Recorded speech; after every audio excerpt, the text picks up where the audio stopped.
Welcome to Whether or Not. As always, I'm joined by Brian Karstens. Brian, how you doing today?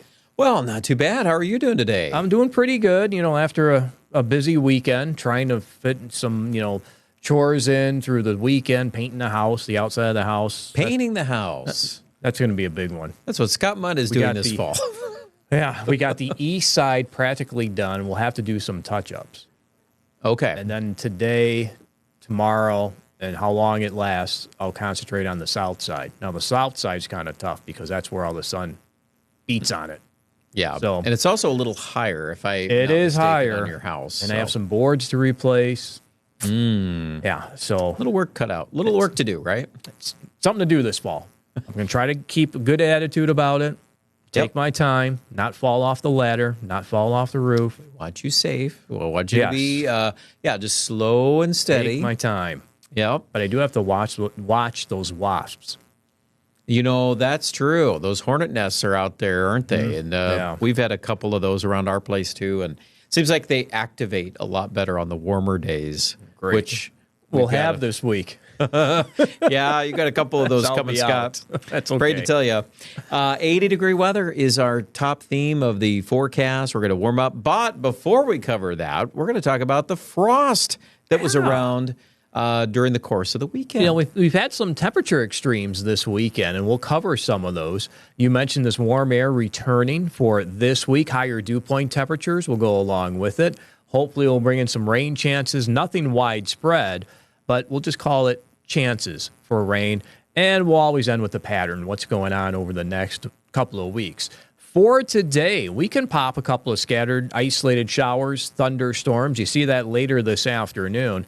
Northeastern South Dakota, from northeastern South Dakota to south central South Dakota. We'll have to watch a couple of these storms. They may become strong in south central KELOLAND. That's what the model is thinking, maybe near winter during the evening hours. And notice this broken line of activity that stretches into northeastern South Dakota.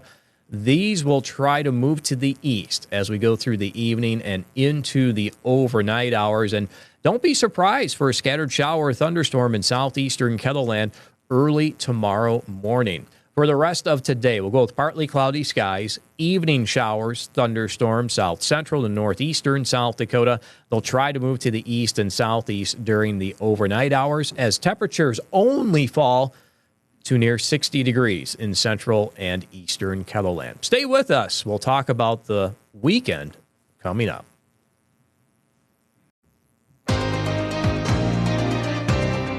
Well, welcome back to Whether or Not, Brian. Let's talk about what happened over this past weekend. I put together a couple of graphics to better illustrate what happened over this weekend. Let's go ahead and jump right into those. The lowest temperature in South Dakota, 24 degrees in Hill City. That's chilly. And I think Pine Ridge fell to 27 Saturday morning. And look what happened yesterday afternoon in Pine Ridge, 90. 90, yeah, that happens, doesn't it, in that area of South Dakota? And it's been dry there. We've been talking about that southwestern corner of the state. Very dry, drought monitor. So, and remember the conversation we had on Friday about, and of course you can go back on the on-demand section and you can rewatch the episode just to make sure what we've got here, what we're talking about. We mentioned high pressure would sprawl out in the east, and we pointed out near Sioux Falls Sunday morning. And also we made a point to mention, too, that some of the drier ground could fall, a few more degrees. And when I woke up at 5 a.m., I saw 34 outside of Canton.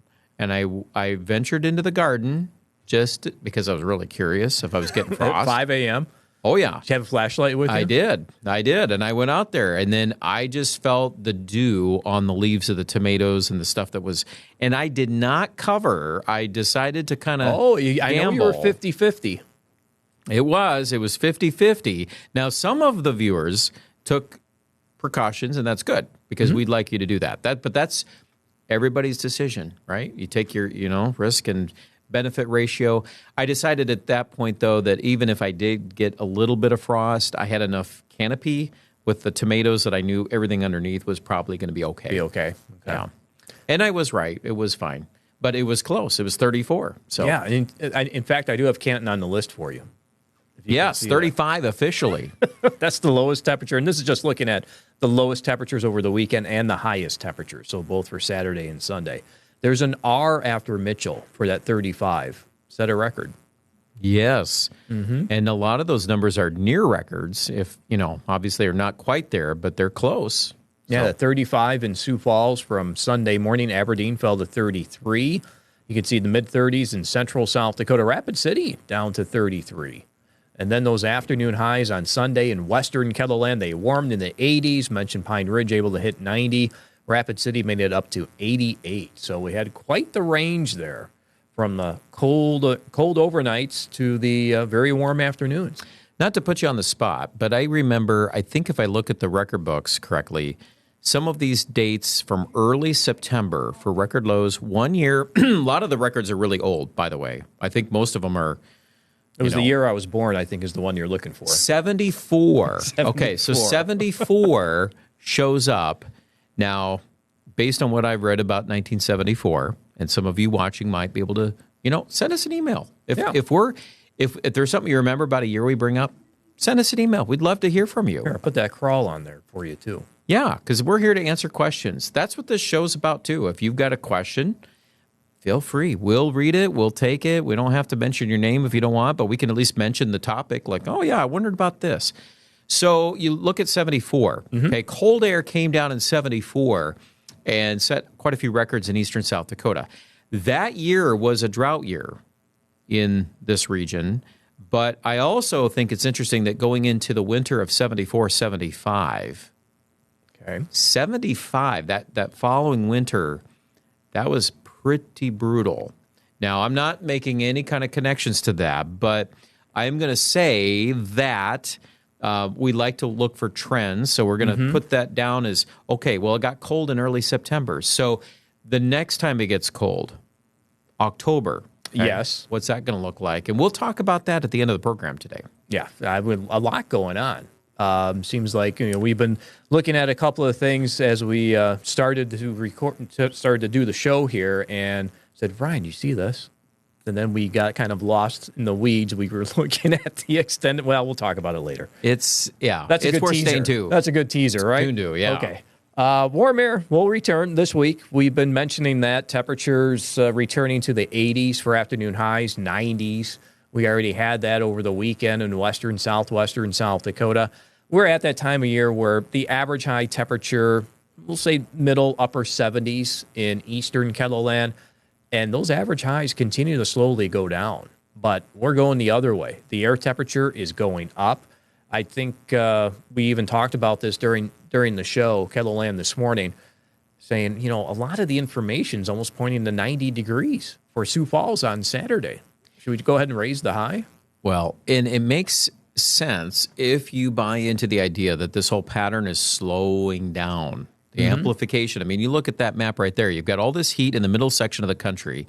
A lot of Canada, too. There's a lot of ridging draped over the top there. But that upper level low over Idaho is the tendency here is for that to sit and spin for a longer period of time. And so if that slows down, all that does is it draws up more warmth ahead of it. And so the days are going to string together. We're going to be above normal. We already know that. We're just trying to figure out how many days. Did you turn your heat on this weekend?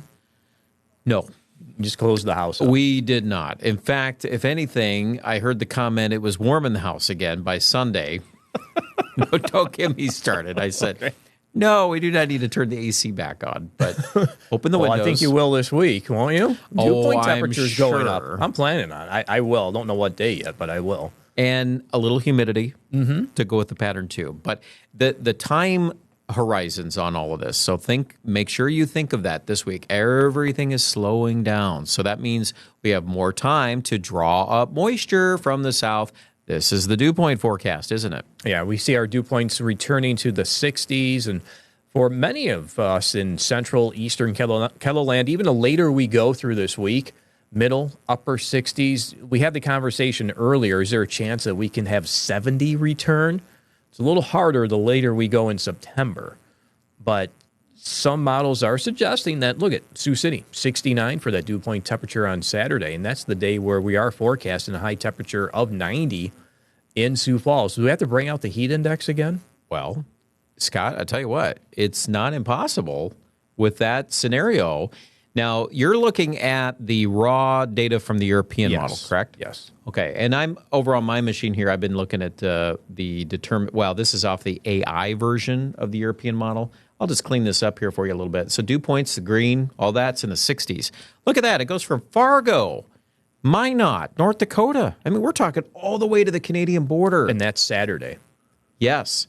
Now, keep in mind that in September, one thing that I think plays a role here is some dry pockets too. Like south of Sioux Falls, it's getting dry.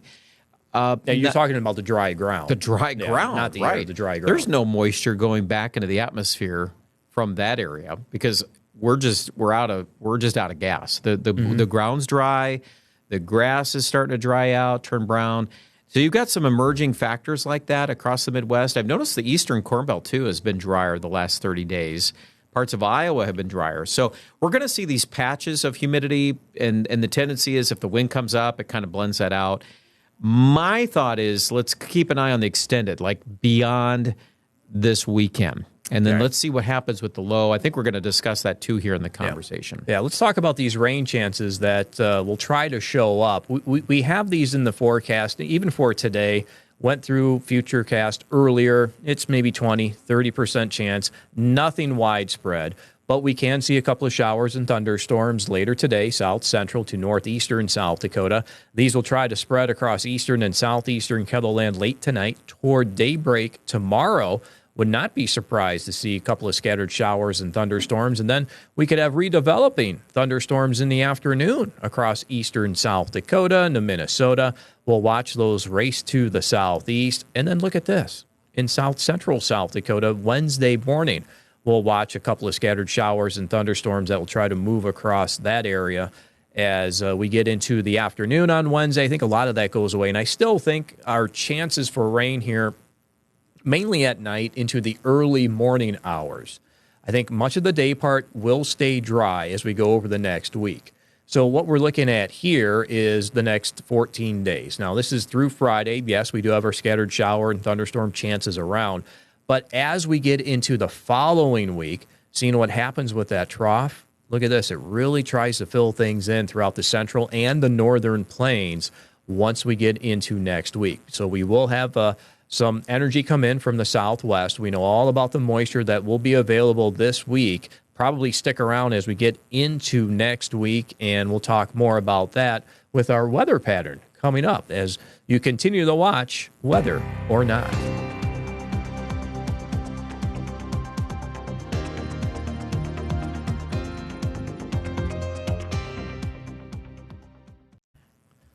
Welcome back to Weather or Not. It's time to talk about the weather pattern ahead, Brian. I think we mentioned earlier as we were preparing for the show, I said, hey, Brian, do you see this? And then we kind of got lost in the weeds. It was like, oh, we got to get going. A few sidetrack notes here. Looking at the extended forecast.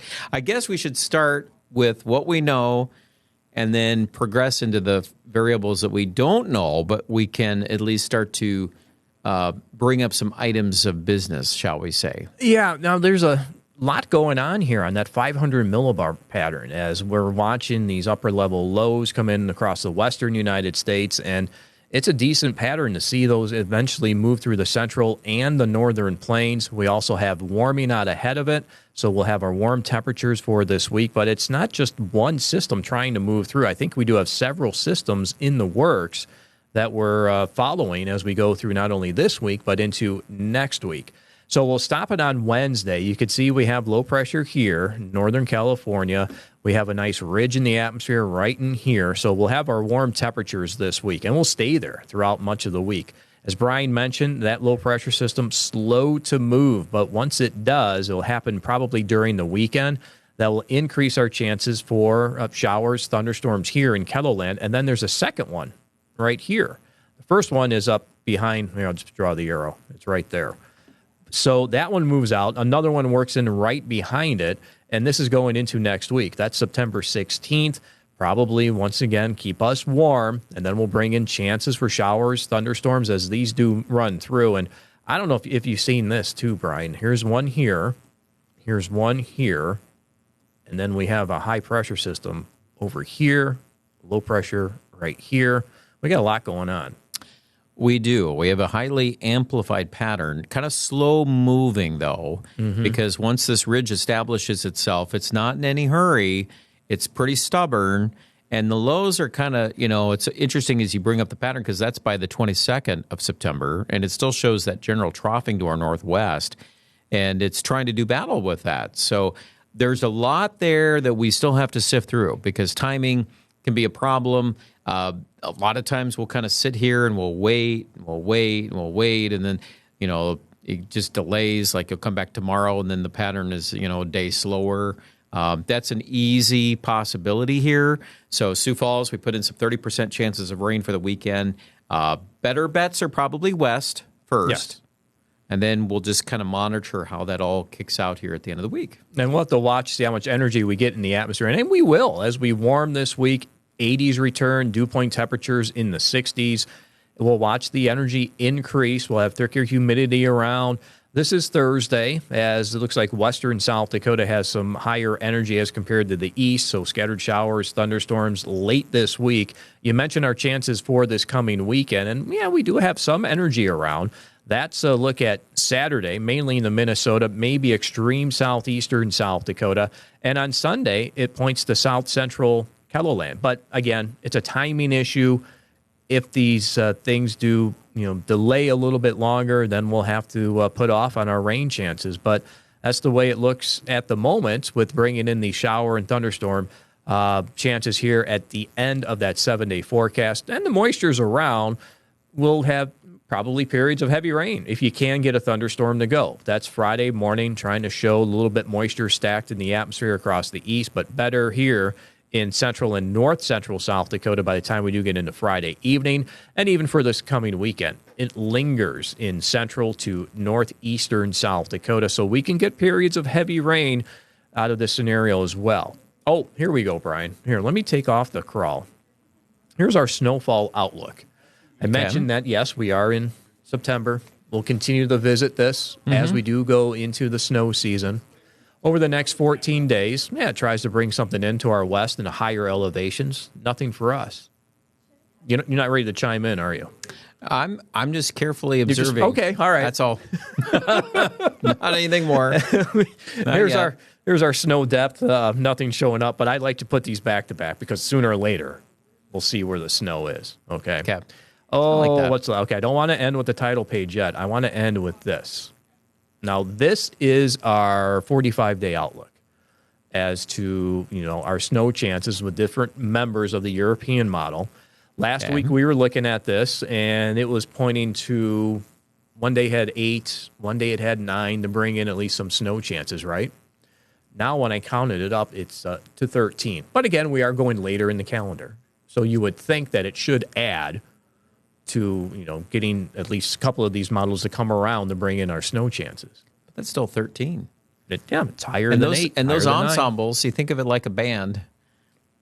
You bring in the ensemble, okay? You got 13 of the players playing the tune of Snow. Okay. Now, what does that mean? Well, it's still 13. I mean, it's not like it's a huge number, but what I do find interesting is that what we call the control. Okay, that's the bottom one right here. Okay. Yeah. Now that number is pretty, out there in left field. But hey, we can at least watch what happens. And I do think when you look at October and you start to reconcile the pattern that we're seeing right now coming out of this cold snap, it makes sense that there's going to be another shot of cold. And when it does get cold in October, anything like this, what we just experienced this weekend, if you hit the replay button and you try to play that out a month later, 4 weeks down the road, it's going to be a lot colder.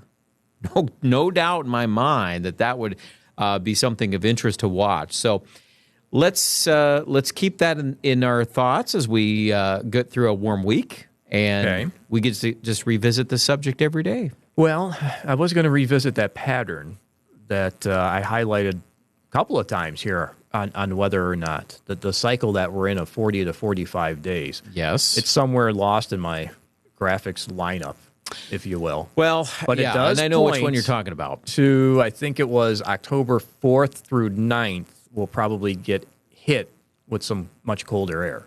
Yes, and all you're doing is you're just extrapolating colder temperatures from the summer, going back quite a ways, and then just following the pattern from July into August and now into September. So it's out there. We've said this numerous times. The modeling is tending to kind of suggest, that's probably not a far-fetched idea. So let's just see where it goes. But the longer we're warmer in September, let's say, for example, we start today, we're above normal at 80. If I do the math in my head, so let's take that at least 10 days. Could we get 10 days of above normal temperatures in this pattern? Well, the 10-day temperature trend kept it in the 80s, even a 90 on Saturday. Because what's going to happen? It's probably going to slow down. If our experience is correct, even like our day 7 on the Rapid City forecast, I know is a little bit cooler. Yeah, we have 70s in western South Dakota. They probably have more widespread rain. But that depends, too, on that. Temp down. If that low skirts by western South Dakota, sure, you could get a day where it's cooler with some rain. Mm-hmm. But if that trough doesn't pull out, it's probably going to be 10 days of above normal. So that just tells me I know the pendulum's going to swing. I love that analogy. It's going to swing. So just take in the next few days. If you like summer, then we'll keep sifting out the details as we go along. And you know what? I've been showing this since September, since we went into this month. Maybe the last couple of days of August, I started to show this. Yeah. And I said I'll show it every day. Yeah. We'll see what tomorrow says. Tomorrow. Right? Yep. I'll do a little homework too, Scott. I got a couple thoughts in my mind I'd like to share this week with the audience. But feel free to send your questions in too. We love to hear from you. So either Scott or myself, doesn't matter. We'll get those questions out there too. Otherwise, thank you for joining us on this latest edition of Weather or Not. Have a great day.